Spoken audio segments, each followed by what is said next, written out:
We have some major updates of mixed martial arts. Starting with the news UFC shuts down Alex Pereira fight. The chances of Alex Pereira fighting Ankalaev are now over. Ankalaev's manager revealed that the UFC has different plans for Alex's fight. It is unclear whether Alex put pressure on the UFC or if the UFC made this decision on its own. Plus, managers stated that they have a fight date for Ankalaev, which the UFC could announce soon. Based on these coach statements, it seems that Alex's fight with Ankalaev is not happening at the moment. Magomed Ankalaev, да, по мнению многих, человек, который уже не должен драться ни в каком бою, кроме чемпионском, с Алексом Перейрой. Насколько велика вероятность, что до конца 24-го он все-таки подерется с Перейрой? Может быть, это даже произойдет в Абу-Даби 26 октября? Я думаю, мы должны ожидать этот бой где-то в начале 25-го года. Этот бой должен произойти, безусловно, потому что я с тобой соглашусь, Анкалаев, Магомед должен драться ни за что, кроме как за титул. Но, как я понимаю, у организации планы на Алекса Перейру немного другие, и поэтому, чтобы просто не заставило,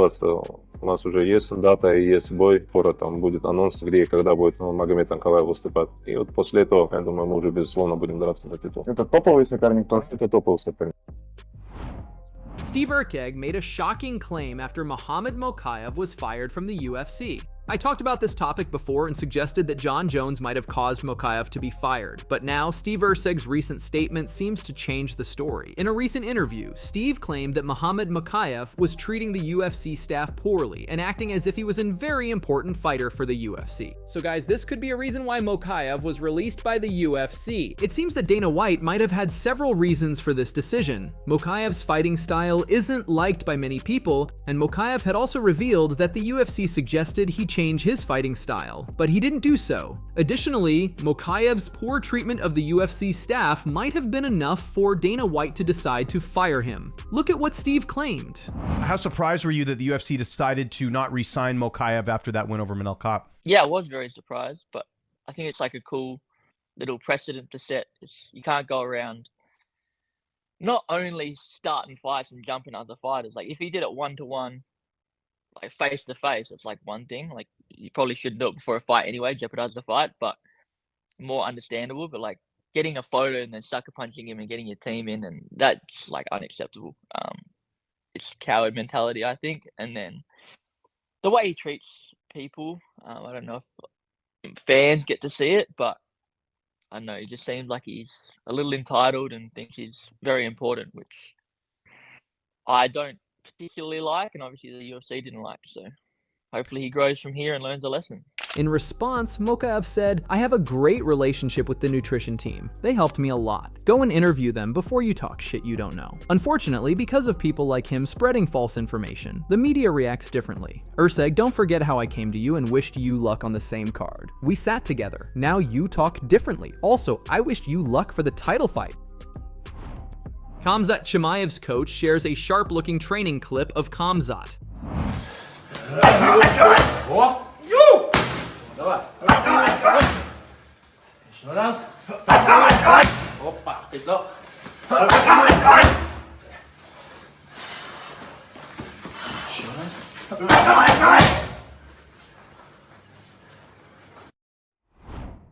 Tom Aspinall confirms that he will be the backup for Jon Jones versus Stipe Miocic. During a recent interview with Sky Sports, Tom Aspinall said he will be the backup for Jon Jones versus Stipe.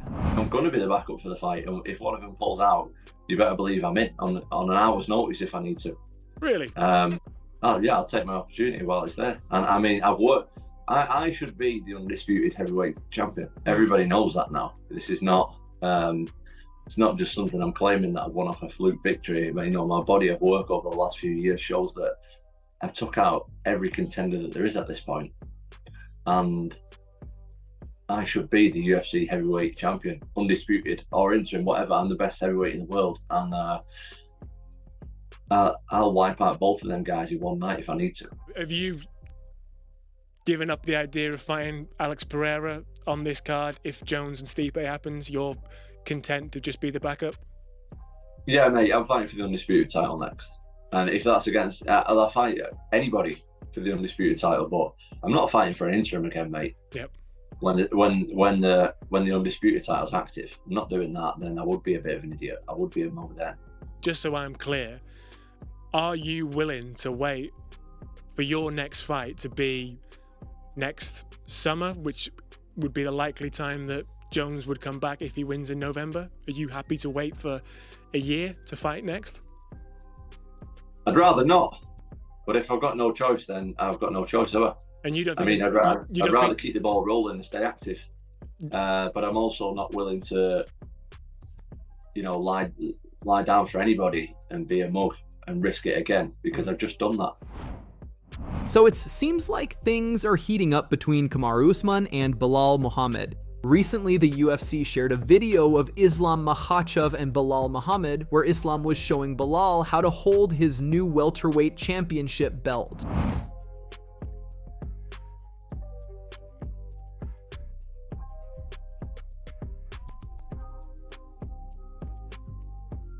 Right after Belal won the title, Usman suggested a potential fight between them. Usman and Belal have never been friendly. Usman joked on social media that Belal needed guidance on how to hold the belt. Islam is a good man, I had to teach him how to hold the belt. In response, Belal said, "He also taught me how to clean your fingerprints off it." Usman then replied, "Whose blueprint did you copy to help you win that fight? Damn, at least say thank you."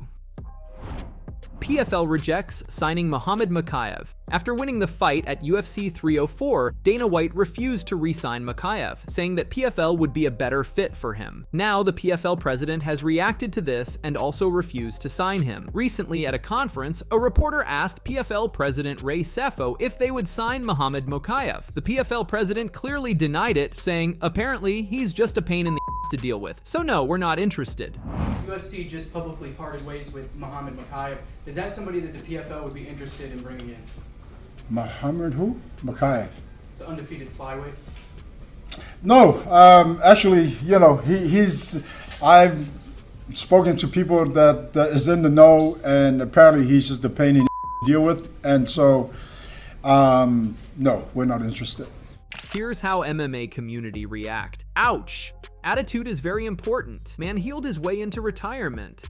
Bro is getting the bum treatment. Laughing my ass off, what was he doing to these people backstage? Was he practicing takedowns on the ring girls?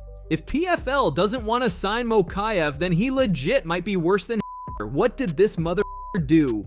Bro really f***ed his whole career up by being such a little shit. Holy shit, this guy is an undefeated prospect and he's so young. Himself with trying to create a bidding war between PFL and UFC, and now he'll be lucky if he gets into Bellator. Madness. Play stupid games, win stupid prizes, sucks he's getting blacklisted though, has a lot of potential. Poor kid, 1FC perhaps. He's a talented fighter, hopefully he checks his ego and makes a comeback. I feel like we're never actually going to get the full story of what happened between him and the UFC.